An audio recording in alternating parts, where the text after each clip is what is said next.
আসসালামু আলাইকুম। বাংলাদেশের দ্বিতীয় টেস্ট জেতার ফর্মুলা হচ্ছে ব্যাটিংয়ে ফ্লিক শটে ভালো দক্ষতা অর্জন করা, বিশেষ করে নতুন বলে ফ্লিক শটে দক্ষতা অর্জন করা। আমরা জানি বোলিং বাংলাদেশের এমনিতেই ভালো, বোলিং নিয়ে কোনো সমস্যা নাই। বাংলাদেশ যদি ম্যাচ হারে সেটা ব্যাটিং কলাপসের জন্যই ম্যাচ হারবে এবং সেটা তারা হারে।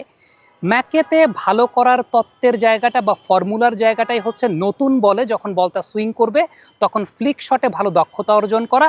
এই ব্যাপারটা কেন সেটার বিস্তারিত ব্যাখ্যা আমি এই ভিডিওতে করব। তার আগে একটা বিষয় বলে নেই, ম্যাকেতে কিন্তু ডারউইনের চাইতে মোটামুটি 10 ডিগ্রি সেলসিয়াস কম তাপমাত্রা থাকবে।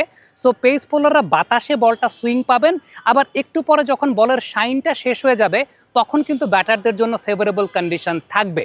এখন কোন দিন কেমন কন্ডিশন থাকবে সেটা তো আসলে ওইখানে না থাকলে বলতে পারবো না, তবে ফ্লিক শটের একটা বড় ভূমিকা আছে সেই ব্যাপারটা বলতে পারি। সেটা কিভাবে বলতে পারি, আপনি যদি এই মাঠে হওয়া ফার্স্ট ক্লাস টেস্ট, যেটা ইন্ডিয়া এ এবং অস্ট্রেলিয়া এর মধ্যকার হয়েছিল সর্বশেষ, সেই ফার্স্ট ক্লাস ম্যাচের ইন্ডিয়ার প্রথম ইনিংসটা লক্ষ্য করে দেখেন, তাহলে প্রথম ইনিংসে ইন্ডিয়া প্রথম দুটো স্কোরিং শট খেলেছিল ভার্টিক্যাল ব্যাটে, এবং ভার্টিক্যাল ব্যাটে ওই দুইটা স্কোরিং শট করতে গিয়ে বলের টাইমিংটা কিন্তু ঠিকমতো হয় নাই, মানে মেরেছেন একদিকে, বল চলে গেছে আরেক দিকে।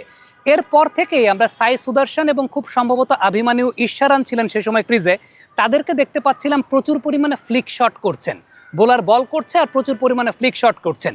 এই জায়গাটায় একটা খুব গুরুত্বপূর্ণ বিষয় হচ্ছে বাতাসের যে সুইংটা থাকবে, আপনি যদি ভার্টিক্যাল ব্যাটে পুশ করতে যান তখন আপনার আউটসাইড এজ হওয়ার একটা পসিবিলিটি থাকে। এবং আমি যদি ভুল না করে থাকি, প্রথম 20 রানের মধ্যে 13 রানই অভিমান্যু ঈশ্বরন এবং সেই সঙ্গে সাই সুদর্শন তারা নিয়েছিলেন ফ্লিক শটের মাধ্যমে। যে ফ্লিক শটগুলোর ভিডিও আপনারা ঠিক এই মুহূর্তে দেখতে পেলেন, স্কোর কার্ডটাও আপনি দেখতে পেলেন। আবার ঠিক যে সময়টাতে অভিমান্যু ঈশ্বরন আউট হয়ে গেলেন, ওইটাও যদি ভিডিওটা আপনি লক্ষ্য করে দেখেন তাহলে দেখবেন ওই ধরনের বল সেটা ফ্লিক শট না করে পুশ করতে গিয়ে আউট হয়ে গেছেন।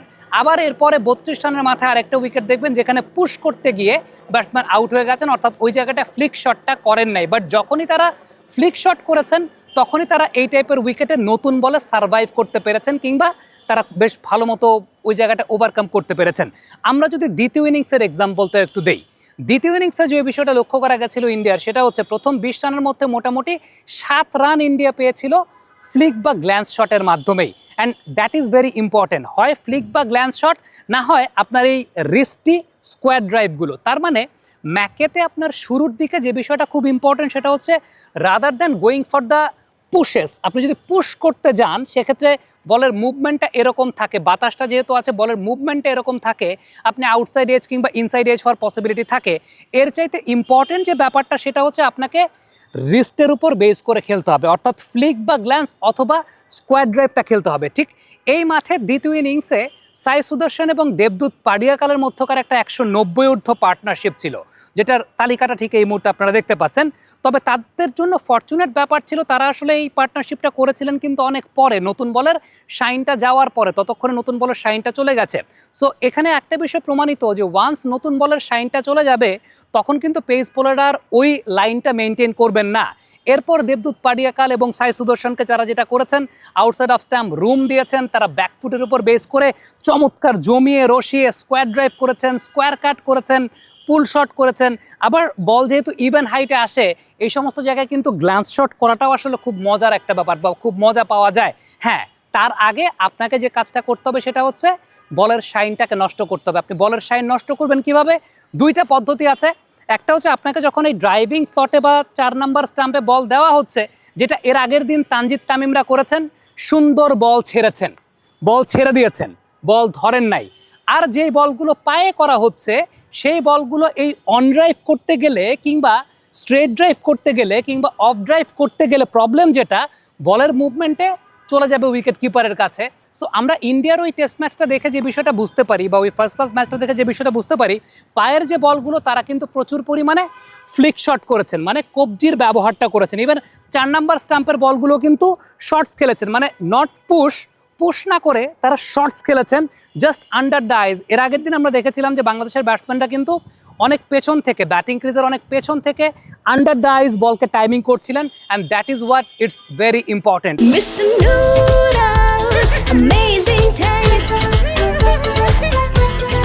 অস্ট্রেলিয়া যেখানে অনেক বেশি মাত্রায় চপটাউন হয়েছিল, বাংলাদেশ কিন্তু সেই জায়গাটা চপটাউন হয় নাই, তারা প্রচুর পরিমাণে বল ছেড়েছে এবং সেই সঙ্গে তারা উইকেটের ভেতর থেকে খেলেছে। আমরা দেখেছিলাম যে মিচেল স্টার্কের এগেনস্টে সাদমান কিন্তু ফ্লিক শট দিয়ে শুরু করেছিলেন, তানজিদ তামিম ফ্লিক শট করেছেন, আবার সাদমান যে বলটায় আউট হয়েছিলেন সেই বলটা কিন্তু ফ্লিক করতে গিয়ে আউট হয়েছেন। সো আমার কাছে মনে হয় এই টাইপের কন্ডিশনগুলোতে you have to be very much prominent on your flick shots. অর্থাৎ আপনি স্টাম্প লাইনের যে বলগুলো আপনাকে করা হচ্ছে, স্টাম্প লাইনের বলগুলো যখন আপনাকে করা হচ্ছে, আপনি পুশ করতে গেলে ধরা খাবেন। এই টাইপের কন্ডিশনে আপনাকে মাথাটাকে সামনে আগিয়ে আপনাকে গ্লান্স কিংবা ফ্লিকের উপর ডিপেন্ডেন্ট হতে হবে।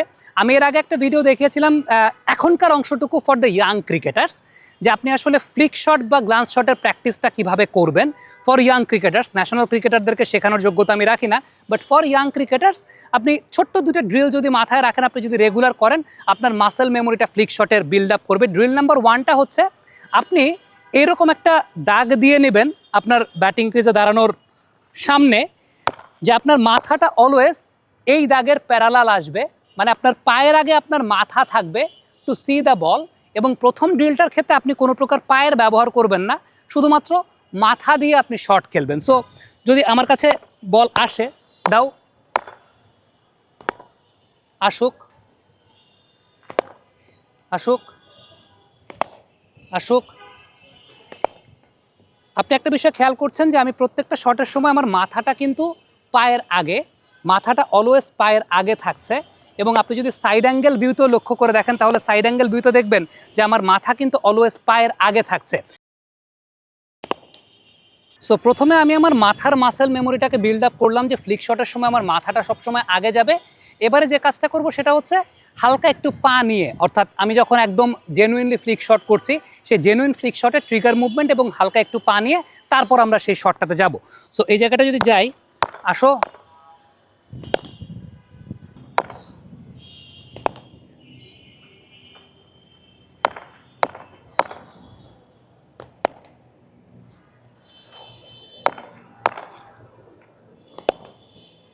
সো এই জায়গাটা দেখলেন যে এখানে আসলে মূল বিষয়টা হচ্ছে যে আপনার পায়ের আগে আপনার মাথা যাবে, আপনি মাথাটা দিয়ে ডমিনেট করে তারপর ফ্লিক শটগুলো করবেন। সো এটা তো জাস্ট ছোট বাচ্চাদের জন্য বা ইনিশিয়াল স্টেজে যারা ক্রিকেট খেলা শুরু করেছে তাদের জন্য ড্রিলের জায়গাটা। ন্যাশনাল টিমের ব্যাটসম্যানরা আরও বেটার ড্রিল করেছেন, সেটা আমরা কিন্তু ডারউইনে দেখতে পেয়েছি।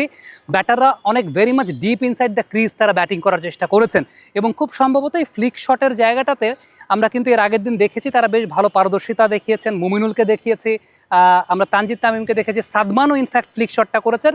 সো এখানেও যেটা নতুন বলে খুব ইম্পর্টেন্ট রোল প্লে করবে সেটা হচ্ছে rather than pushing the balls you have to use your wrists, আপনাকে রিস্টটাকে ব্যবহার করতে হবে। So that is the thing, যে প্রথম টেস্টের মতো দ্বিতীয় টেস্ট জেতার ফর্মুলাটা হচ্ছে ব্যাটিংটা ভালো করা এবং সে ব্যাটিংয়ে ফ্লিক শটটাকে বা গ্লান্স শটটাকে ভালো মতো এক্সিকিউট করা, এবং তারপরে স্কোয়াড ড্রাইভের যে জায়গাগুলো রয়েছে, মানে rather than playing the pushing kind of shots, আপনাকে আসলে রিস্টি শট খেলতে হবে, রিস্টটাকে অনেক বেশি মাত্রায় ব্যবহার করতে হবে। So that is the formula to win the second test for Bangladesh. Comment বক্সে আপনাদের মন্তব্য মতামত জানতে চাই, লিখে পাঠাবেন।